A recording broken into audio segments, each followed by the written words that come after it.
So 17, obviously, Chad Holbrook steps down or gets let go, however you want to call it.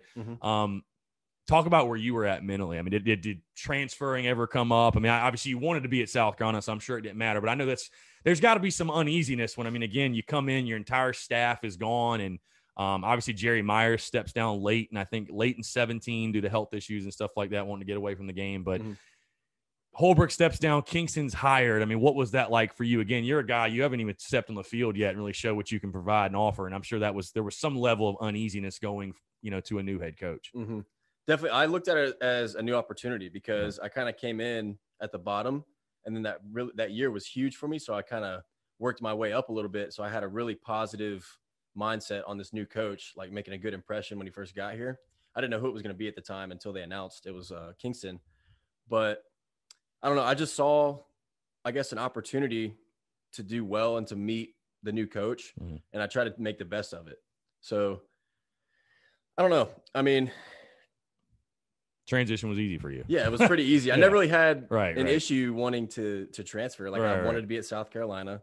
It's a great school, great facilities. Like there's nothing that I would want to change. Right. What were those first interactions like with Kingston? Because obviously there was a mentality shift. I mean, things changed. I mean, I've talked to like the guy that always pops in my head and more on the hitting side of things, but like Stokesy, I'll just tell you, he's like, I don't know what happened, but Kingston straight up revitalized his career that final year. So like there was obviously a philosophical shift, but overall, like that first meeting, getting to know Kingston, like what was that like? It's obviously we know now going to 2021, his fourth year at Carolina, but those first interactions, what was that like with Kingston? No, yeah, I think the first time I met him was in the locker room. He came in and like introduced himself. I think it was like one of the first days he got there, and just shook his hand, said, "What's up? I'm TJ." He introduced himself. That first week, I think we had a meeting. And it was just like an immediate change. Like he was really disciplined, really like on schedule. And I think that's good because you need that. I mean, yeah, he kind of just turned the program around. With Holbrook, it wasn't as disciplined. It was kind of laid back. It wasn't like this. It was almost player led. Right. But with Kingston, it was literally like, all right, we're going to do this. We're going to do this. We're going to do this. He was very professional about it.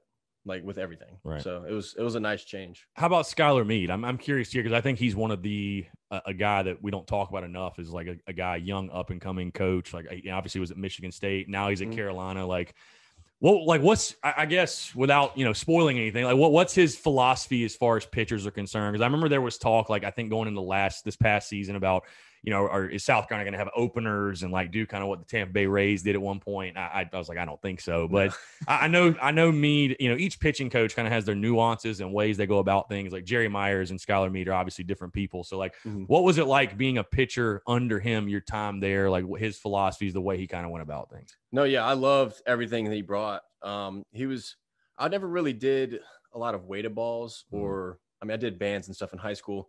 But him implementing some weighted balls each day for practice, like we do a lot of external throws, a lot of like pivot picks, just that whole kind of philosophy, like maybe the drive line philosophy, you can say, implementing that kind of this new age use of technology and because they're very analytical, like they're very into the numbers, and I mean you go to like the scrimmages and stuff, and you're seeing like the spin rate and the and I know you guys love it, like the players love it, but I mean, it's crazy. Like, I make myself sound old. Like, when I played, we didn't have that. Like, we didn't have the TrackMan and like all that. But I mean, I talked to Kyle Peterson, who's done College World Series, and I talked to the D1 baseball guys. I think everybody kind of agrees you need a mix of both as far as you need to have the numbers side and the analytics and stuff, but you also got to be a coach. I think you got to know when to go with your gut and trust your decision making and stuff like that. So, and I know Meade and Kingston, they definitely use that to their advantage as far as the numbers and analytics. I know launch angle, like you hear launch angle over and over again. I know